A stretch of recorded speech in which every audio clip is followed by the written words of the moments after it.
देवउठनी एकादशी हिंदू धर्म में एक महत्वपूर्ण दिन है जिसे विशेष रूप से भगवान विष्णु के योग निद्रा से जागने के रूप में मनाया जाता है। यह एकादशी दीपावली के बाद आने वाली एकादशी होती है और इसे प्रबोधिनी एकादशी भी कहा जाता है। इस दिन से 36 दिनों तक के समय को उत्तान एकादशी का समय कहा जाता है, जिसमें विवाह, नए व्यवसाय आदि जैसे शुभ कार्य भी शुरू किए जाते हैं। देवउठनी एकादशी के दिन कुछ विशेष कार्यों को करने की परंपरा है, जो धार्मिक दृष्टि से महत्वपूर्ण मानी जाती है। देवउठनी एकादशी को तुलसी जी का विवाह हुआ था, इसलिए इस दिन तुलसी जी को लाल चुनरी अवश्य ही बांधे।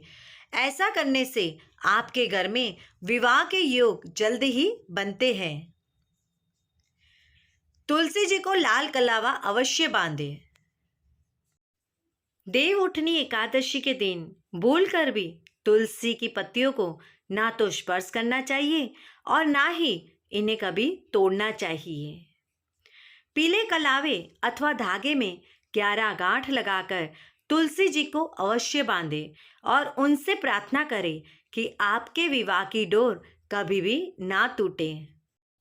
इस दिन तुलसी मैया को ब्रह्म मुहूर्त में कच्चा दूध अवश्य अर्पित करें और दीपक जलाकर जिससे आप प्रेम विवाह करना चाहते हैं उसका नाम लेकर मैया जी की आरती करें।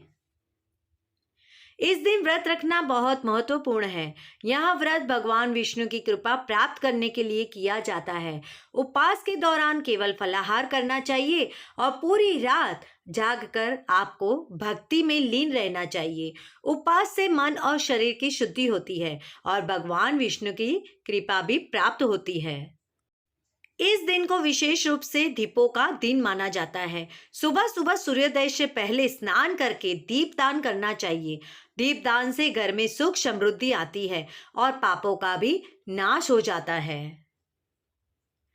इस दिन भगवान विष्णु की विशेष पूजा की जाती है। घर में या मंदिर में दीप जलाकर भगवान विष्णु का ध्यान और पूजा करना चाहिए। इसके अलावा भगवान के मंत्रों का जाप ओम नमो भगवते वासुदेवाय या तो ओम श्री विष्णु नमः करना चाहिए। पूजा में तुलसी के पत्तों का उपयोग भी विशेष रूप से किया जाता है। देवउठनी एकादशी के दिन दान का विशेष महत्व है। इस दिन गरीबों और जरूरतमंदों को दान देने से पुण्य मिलता है। विशेष रूप से जल, वस्त्र, चावल, फल और अन्य खाद्य सामग्री का दान करने से आत्मा की शुद्धि होती है और पुण्य की भी प्राप्ति होती है। देवउठनी एकादशी के दिन सत्य बोलने और अहिंसा का पालन करने का विशेष महत्व है। इस दिन किसी को भी नुकसान पहुंचाने या अपशब्द कहने से हमें बचना चाहिए। इस दिन भगवान विष्णु के भजन, कीर्तन और शास्त्रों का पाठ करने से विशेष आशीर्वाद मिलता है। इसे ध्यानपूर्वक और श्रद्धा से करना चाहिए ताकि मन की शांति और भक्ति बढ़े। देवउठनी एकादशी से जुड़ी कुछ मान्यताएं। इस दिन से विवाह, शुभ कार्य, नई शुरुआत और निवेश करना अधिक फलदायी माना जाता है।